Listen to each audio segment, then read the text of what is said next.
Untuk membantu penderita HIV/AIDS di Kecamatan Talang Kelapa, Dinas Kesehatan mendirikan layanan VTC di Puskesmas Talang Kelapa. Sayangnya, tidak banyak masyarakat terutama penderita HIV/AIDS yang memanfaatkan layanan tersebut.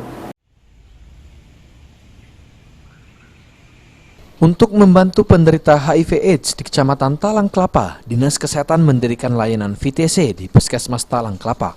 Namun tidak banyak masyarakat terutama penderita HIV/AIDS memanfaatkan layanan tersebut.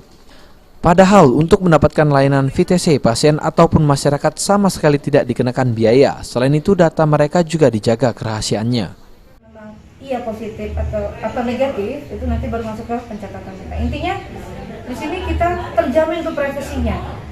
Tidak misalnya karena namanya HIV/AIDS itu sangat masih di sini masih orang tuh nganggapnya agak gimana ya, stigmanya tuh masih jelek gitu loh. Nganggap itu aib atau jadi orang itu takut dan malu kebanyakan. Tapi ada juga dengan kesadaran sendiri datang ke sini.